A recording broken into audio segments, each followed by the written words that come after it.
श्री पंचमुखी हनुमत् कवचम्।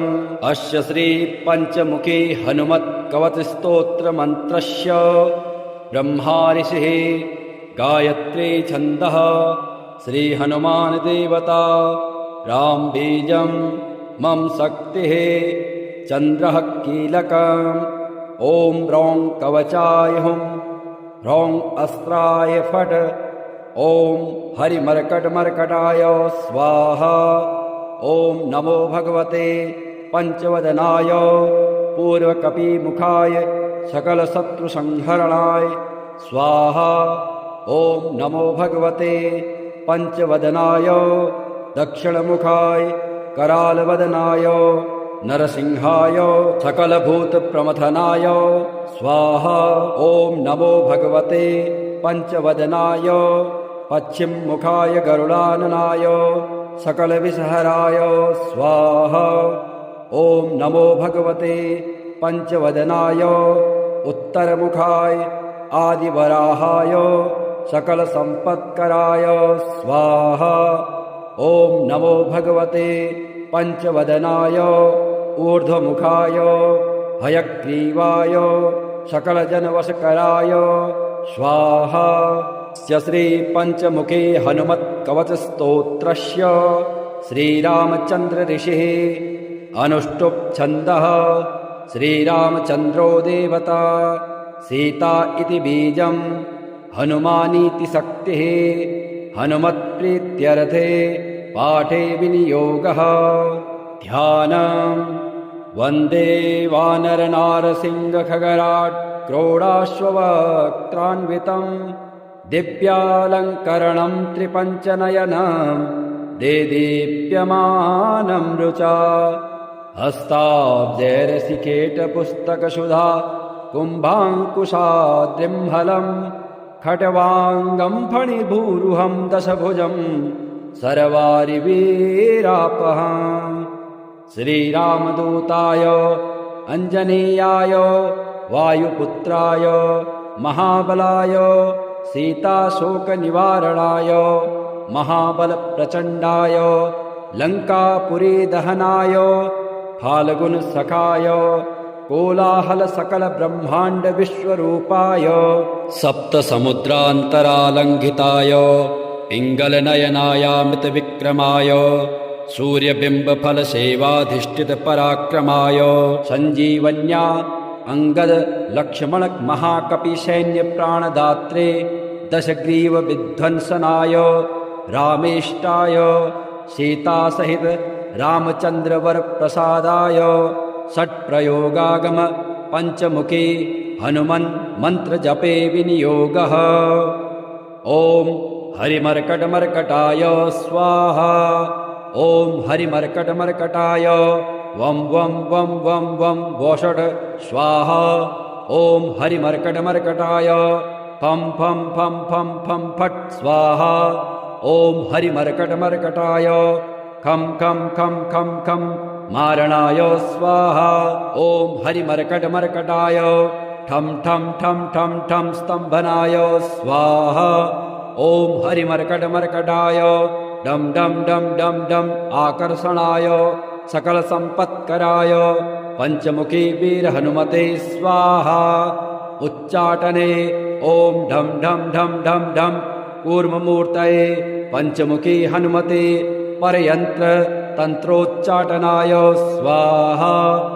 कम खम गम घम ngम चम छम जम झम यम टम ठम डम ढम णम तम थम दम धम नम पम फम बम भम मम यम रम लम वम शम शम शम हम छम स्वाहा इति दिग्बन्धः। ओम पूर्वकपिमुखाय पंचमुखी हनुमते ठम ठम ठम ठम ठम सकलशत्रुसंहारणाय स्वाहा। ओम दक्षिणमुखाय पंचमुखी हनुमते करालवदनाय नरसिंहाय ह्रां ह्रां ह्रां ह्रां ह्रां सकलभूतप्रेतदमनाय स्वाहा। ओम पश्चिममुखाय गरुडासनाय पंचमुखी वीर हनुमते मम मम मम मम मम सकलविषहराय स्वाहा। ओम उत्तरमुखे आदिवराहाय लं लं लं लं लं नृसिंहाय नीलकण्ठाय पञ्चमुखे हनुमते स्वाहा। ॐ अञ्जनासुताय वायुपुत्राय महाबलाय रामेष्टफाल्गुनसखाय सीताशोकनिवारणाय लक्ष्मणप्राणरक्षकाय कपिसैन्यप्रकाशाय दशग्रीवाभिमानदहनाय श्रीरामचन्द्रवरप्रसादकाय महावीर्याय प्रथम ब्रह्माण्डनायकाय पञ्चमुखे हनुमते भूतप्रेत पिशाच ब्रह्मराक्षस शाकिनी डाकिनी अंतरिक्षग्रह परयंत्र परतंत्र सर्वग्रहोच्चाटनाय सकलशत्रुसंहारणाय पञ्चमुखे हनुमद्वरप्रसादाय सर्वरक्षकाय जं जं जं जं स्वाहा। पठित्वेदं तु कवचं महान्तं कवचं पठेत् एकवारं पठे नित्यं सर्वशत्रुनिवारण द्विवारं तु पठे नित्यं पुत्रपौत्रप्रवर्धनं त्रिवारं पठते नित्यं सर्वसम्पत्करं परं चतुर्वारं पठे नित्यं सर्वमर्त्यवशङ्करं पञ्चवारं पठे नित्यं सर्वरोगनिवारणं षड्वारं तु पठे नित्यं सर्वदेववशीकरं सप्तवारं पठे नित्यं सर्वकामार्थसिद्धिदाम् अष्टवारं पठे नित्यं सर्वसौभाग्यदायकम् नववारं पठे नित्यं सर्वैश्वर्यप्रदायकम् दशवारं पठे नित्यं त्रैलोक्यज्ञानदर्शनम् एकादशं पठे नित्यं सर्वसिद्धिं लभेन्नरः कवचं स्मृतिमात्रेण महालक्ष्मीफलप्रदाम् तस्माच्च प्रयता भाव्यं कार्यं हनुमतः प्रियम् नमामि दूतं रामस्य सुखदं च सुरद्रुमं पीनवृत्तमहाबाहुं सर्वशत्रुनिवर्हणम् नानारत्नसमायुक्त कुण्डलादिविभूषितं सर्वदाभीष्टदातारं सतां वैदृढमाहवे वासिनं चक्रतीर्थस्य दक्षिणस्थ गिरौ सदा तुङ्गाम्भोदितरङ्गस्य वातेन परिशोभिते नानादेशागतः सद्भिः सेव्यमानं नृपोत्तमः धूपदीपादिनैवेद्यः पञ्चखाद्यैश्च शक्तितः भजामि श्रीहनुमन्तं हेमकान्ते समप्रभं व्यासतीर्थयतीन्द्रेण पूजितं प्रणिधानतः त्रिवारं यः पठेन्नित्यं स्तोत्रं भक्त्या द्विजोत्तमः वाञ्छितं लभते विष्टं षड्मासाभ्यन्तरे खलु पुत्रार्थी लभते पुत्रं यशोर्थी लभते यशः विद्यार्थी लभते विद्यां धनार्थी लभते धनं सर्वथा मास्तु संदेहो हरिः साक्षी जगत्पतिः यः करोत् यत्र संदेहं स याति निरयं ध्रुवम् ॐ नमो भगवते पंचवदनाय ऊर्ध्वमुखाय हयग्रीवाय सकलजनवशकराय स्वाहा।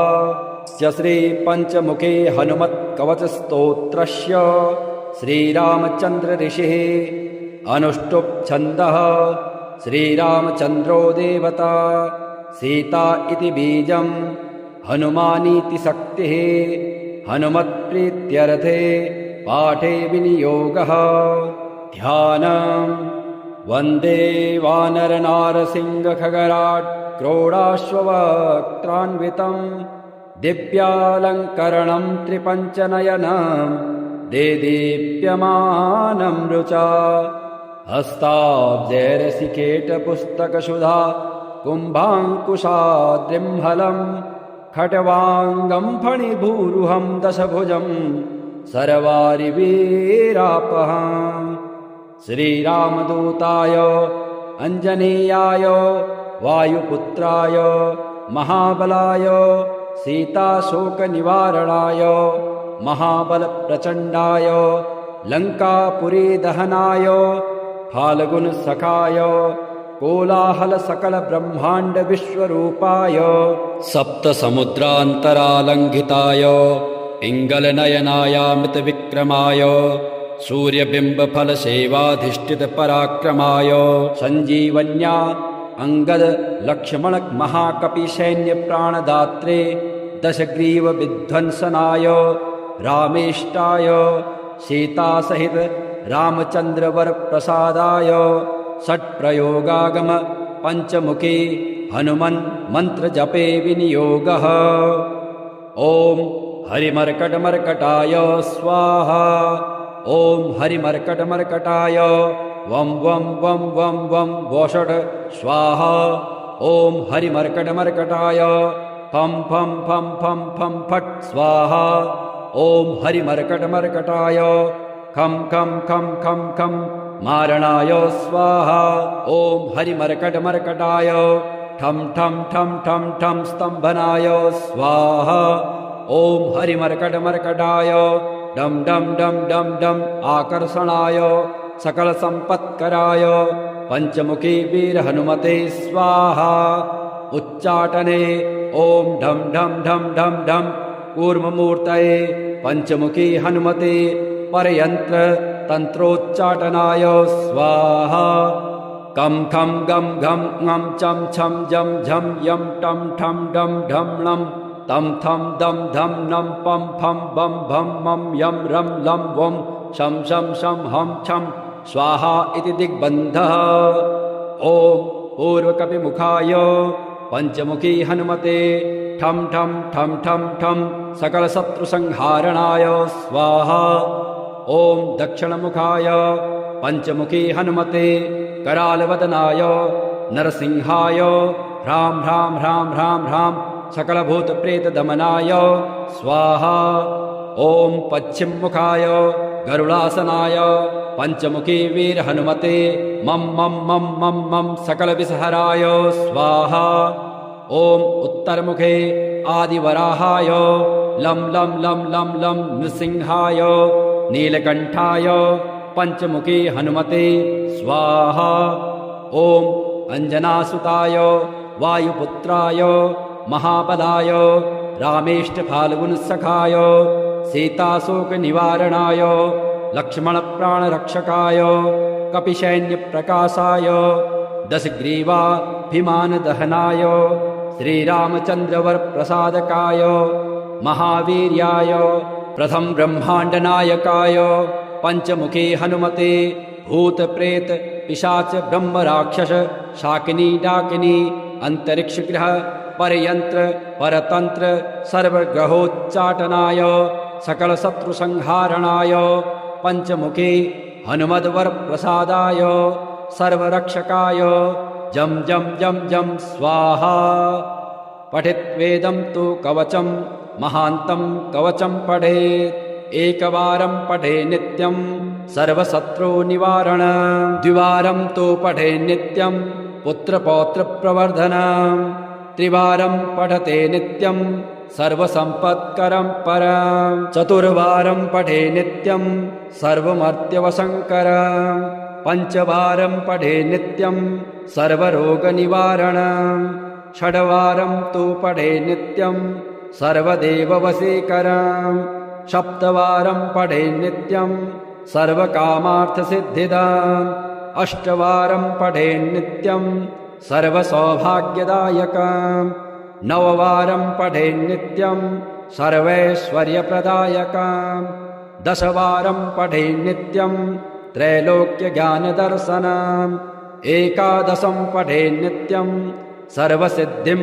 लभेन्नरः कवचं स्मृतिमात्रेण महालक्ष्मीफलप्रदाम् तस्माच्च प्रयता भाव्यं कार्यं हनुमतः प्रियम् नमामि दूतं रामस्य सुखदं च सुरद्रुमं पीनवृत्तमहाबाहुं सर्वशत्रुनिबर्हणम् नानारत्नसमायुक्त कुण्डलादिविभूषितं सर्वदाभीष्टदातारं सतां वैदिळमाहवे वासिनं चक्रतीर्थस्य दक्षिणस्थ गिरौ सदा तुङ्गाम्भोदितरङ्गस्य वातेन परिशोभिते नानादेशागतः सद्भिः सेव्यमानं नृपोत्तमः धूपदीपादिनैवेद्यः पञ्चखाद्यैश्च शक्तितः भजामि श्रीहनुमन्तं हेमकान्ते समप्रभं व्यासतीर्थयतीन्द्रेण पूजितं प्रणिधानतः त्रिवारं यः पठेन्नित्यं स्तोत्रं भक्त्या द्विजोत्तमः वाञ्छितं लभतेऽभीष्टं षड्मासाभ्यन्तरे खलु पुत्रार्थे लभते पुत्रं यशोर्थे लभते यशः विद्यार्थे लभते विद्यां धनार्थे लभते धनम् सर्वथा मास्तु सन्देहो हरिः साक्षी जगत्पतिः यः करोत् यत्र सन्देहं स याति निरयं ध्रुवम् ॐ नमो भगवते पञ्चवदनाय ऊर्ध्वमुखाय हयग्रीवाय सकलजनवशकराय स्वाहा श्रीपञ्चमुखे हनुमत्कवचस्तोत्रस्य श्रीरामचन्द्र ऋषिः अनुष्टुप् छन्दः श्रीरामचन्द्रो देवता सीता इति बीजं हनुमानीति शक्तिः हनुमत्प्रीत्यर्थे पाठे विनियोगः ध्यानम् वन्दे वानरनारसिंहखगराट् क्रोडाश्ववक्त्रान्वितं दिव्यालङ्करणं त्रिपञ्चनयनं देदीप्यमानं रुचा हस्ताब्जैरसिकेटपुस्तकसुधा कुम्भाङ्कुशाद्रिम्हलं खट्वाङ्गं फणिभूरुहं दशभुजं सर्वारिवीरापहम् श्रीरामदूताय अञ्जनेयाय वायुपुत्राय महाबलाय सीताशोकनिवारणाय महाबलप्रचण्डाय लङ्कापुरीदहनाय फाल्गुनसखाय कोलाहलसकलब्रह्माण्डविश्वरूपाय सप्तसमुद्रान्तरालङ्घिताय पिङ्गलनयनायामृतविक्रमाय सूर्यबिम्बफलसेवाधिष्ठितपराक्रमाय सञ्जीवन्या अङ्गदलक्ष्मणमहाकपिसैन्यप्राणदात्रे दशग्रीवविध्वंसनाय रामेष्टाय सीतासहित रामचन्द्रवरप्रसादाय षट्प्रयोगागम पञ्चमुखी हनुमन् मन्त्रजपे विनियोगः ॐ हरिमर्कटमर्कटाय स्वाहा ॐ हरिमर्कटमर्कटाय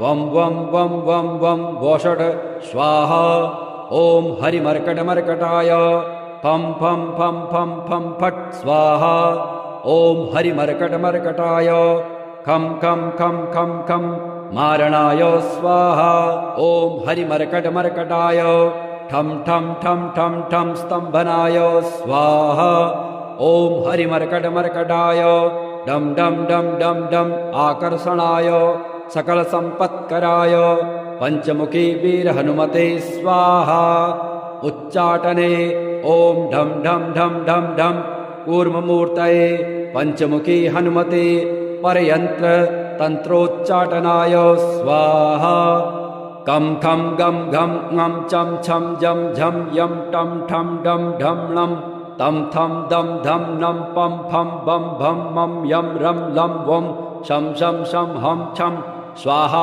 इति दिग्बन्धः ॐ पूर्वकपिमुखाय पञ्चमुखी हनुमते ठं ठं ठं ठं ठं सकलशत्रुसंहारणाय स्वाहा ॐ दक्षिणमुखाय पञ्चमुखी हनुमते करालवदनाय नरसिंहाय ह्रां ह्रां ह्रां ह्रां ह्रां सकलभूतप्रेतदमनाय स्वाहा ॐ पश्चिममुखाय गरुडासनाय पञ्चमुखी वीरहनुमते मं मं मं मं मं सकलविषहराय स्वाहा ॐ उत्तरमुखे आदिवराहाय लं लं लं लं लं नृसिंहाय नीलकण्ठाय पञ्चमुखे हनुमते स्वाहा।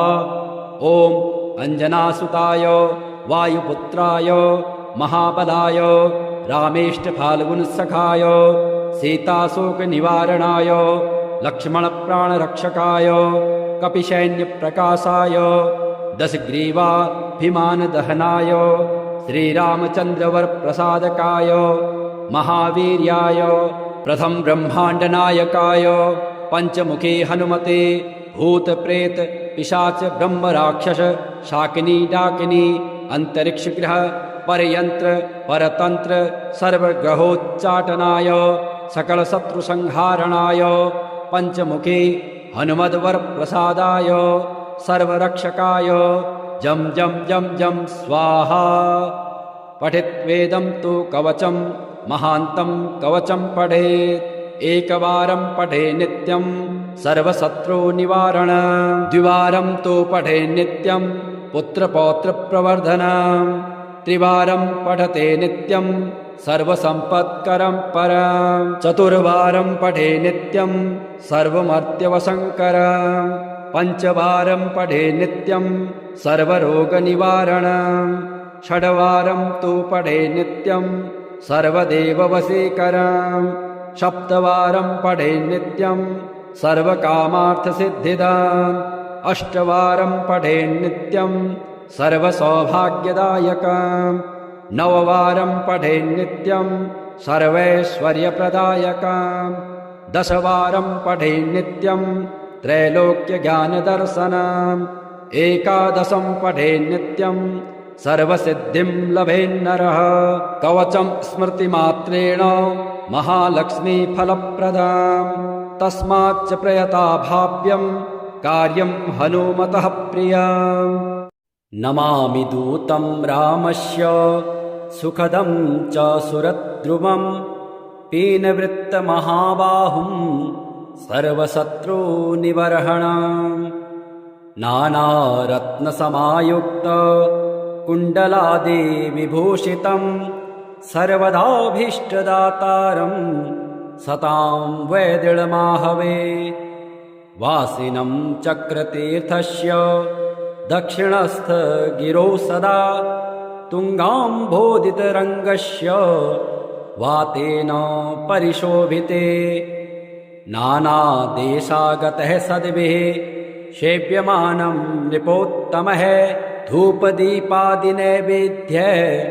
पञ्चखाद्यैश्च शक्तितः भजामि श्रीहनुमन्तं हेमकान्ते समप्रभं व्यासतीर्थयतीन्द्रेण पूजितं प्रणिधानतः त्रिवारं यः पठेन्नित्यं स्तोत्रं भक्त्या द्विजोत्तमः वाञ्छितं लभतेऽभीष्टं षड्मासाभ्यन्तरे खलु पुत्रार्थी लभते पुत्रं यशोर्थी लभते यशः विद्यार्थी लभते विद्यां धनार्थी लभते धनम् सर्वथा मास्तु सन्देहो हरिः साक्षी जगत्पतिः यः करोत् यत्र सन्देहं स याति निरयं ध्रुवम् ॐ नमो भगवते पञ्चवदनाय ऊर्ध्वमुखाय हयग्रीवाय सकलजनवशकराय स्वाहा। श्रीपञ्चमुखे हनुमत्कवचस्तोत्रस्य श्रीरामचन्द्र ऋषिः अनुष्टुप् छन्दः श्रीरामचन्द्रो देवता सीता इति बीजं हनुमानीति शक्तिः हनुमत्प्रीत्यर्थे पाठे विनियोगः ध्यानम् वन्दे वानरनारसिंहखगराट् क्रोडाश्ववक्त्रान्वितं दिव्यालङ्करणं त्रिपञ्चनयनं देदीप्यमानं रुचा हस्ताब्जैरसिकेटपुस्तकसुधा कुम्भाङ्कुशाद्रिम्हलं खट्वाङ्गं फणिभूरुहं दशभुजं सर्वारिवीरापहम्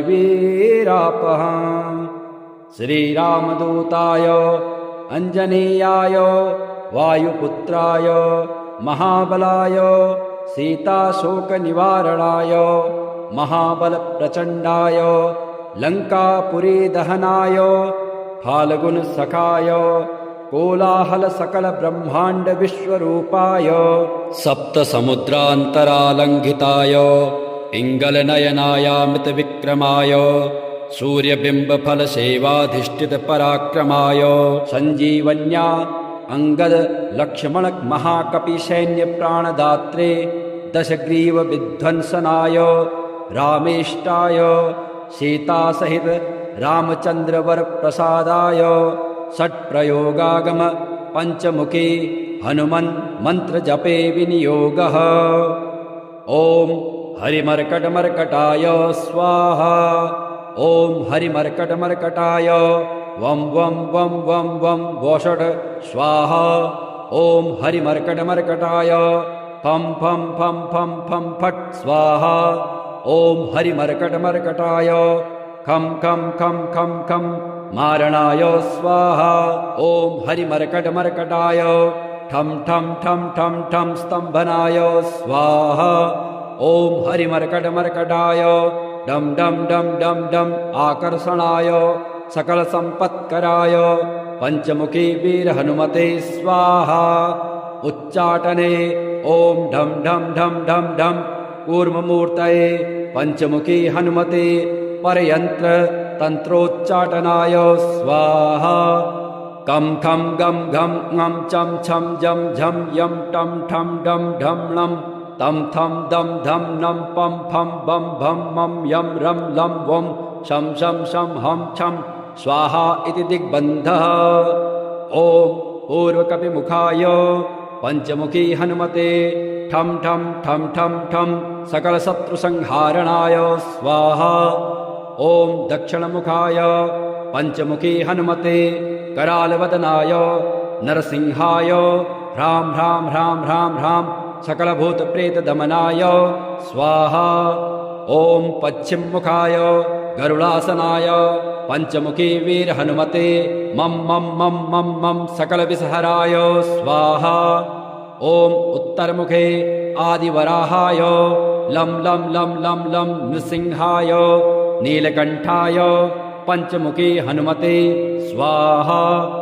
ॐ अञ्जनासुताय वायुपुत्राय महाबलाय रामेष्टफाल्गुनसखाय सीताशोकनिवारणाय लक्ष्मणप्राणरक्षकाय कपिसैन्यप्रकाशाय दशग्रीवाभिमानदहनाय श्रीरामचन्द्रवरप्रसादकाय महावीर्याय प्रथम ब्रह्माण्डनायकाय पञ्चमुखी हनुमते भूतप्रेत पिशाच ब्रह्मराक्षस शाकिनी डाकिनी अन्तरिक्षग्रह परयन्त्र परतन्त्र सर्वग्रहोच्चाटनाय सकलशत्रुसंहारणाय पञ्चमुखी हनुमद्वरप्रसादाय सर्वरक्षकाय जं जं जं जं स्वाहा। पठित्वेदं तु कवचं महान्तं कवचं पठेत् एकवारं पठे नित्यं सर्वशत्रुनिवारण द्विवारं तु पठे नित्यं पुत्रपौत्रप्रवर्धनं त्रिवारं पठते नित्यं सर्वसम्पत्करं परं चतुर्वारं पठे नित्यं सर्वमर्त्यवशङ्करं पञ्चवारं पठे नित्यं सर्वरोगनिवारणं षड्वारं तु पठे नित्यं सर्वदेववशीकरं सप्तवारं पठे नित्यं सर्वकामार्थसिद्धिदम् अष्टवारं पठे नित्यं सर्वसौभाग्यदायकं नववारं पठे नित्यं सर्वैश्वर्यप्रदायकं दशवारं पठे नित्यं त्रैलोक्यज्ञानदर्शनम् एकादशं पठे नित्यं सर्वसिद्धिं लभेन्नरः कवचं स्मृतिमात्रेण महालक्ष्मीफलप्रदम् तस्माच्च प्रयता भाव्यं कार्यं हनुमतः प्रियम् नमामि दूतं रामस्य सुखदं च सुरद्रुमं पीनवृत्तमहाबाहुं सर्वशत्रुनिबर्हणं नानारत्नसमायुक्त कुण्डलादिविभूषितं सर्वदाभीष्टदातारं सतां वैदृढमाहवे वासिनं चक्रतीर्थस्य दक्षिणस्थ गिरौ सदा तुङ्गाम्भोदितरङ्गस्य वातेन परिशोभिते नानादेशागतः सद्भिः सेव्यमानं नृपोत्तमः धूपदीपादिनैवेद्यः पञ्चखाद्यैश्च शक्तितः भजामि श्रीहनुमन्तं हेमकान्ते समप्रभं व्यासतीर्थयतीन्द्रेण पूजितं प्रणिधानतः त्रिवारं यः पठेन्नित्यं स्तोत्रं भक्त्या द्विजोत्तमः वाञ्छितं लभतेऽभीष्टं षड्मासाभ्यन्तरे खलु पुत्रार्थी लभते पुत्रं यशोर्थी लभते यशः विद्यार्थी लभते विद्यां धनार्थी लभते धनं सर्वथा मास्तु सन्देहो हरिः साक्षी जगत्पतिः यः करोत् यत्र सन्देहं स याति निरयं ध्रुवम् ॐ नमो भगवते पञ्चवदनाय ऊर्ध्वमुखाय हयग्रीवाय सकलजनवशकराय स्वाहा श्रीपञ्चमुखे हनुमत्कवचस्तोत्रस्य श्रीरामचन्द्र ऋषिः अनुष्टुप् छन्दः श्रीरामचन्द्रो देवता सीता इति बीजं हनुमानीति शक्तिः हनुमत्प्रीत्यर्थे पाठे विनियोगः ध्यानं वन्दे वानरनारसिंहखगराट् क्रोडाश्ववक्त्रान्वितं दिव्यालङ्करणं त्रिपञ्चनयनं देदीप्यमानं रुचा हस्ताब्जैरसिकेटपुस्तकसुधा कुम्भाङ्कुशाद्रिम्हलं खट्वाङ्गं फणिभूरुहं दशभुजं सर्वारिवीरापहम्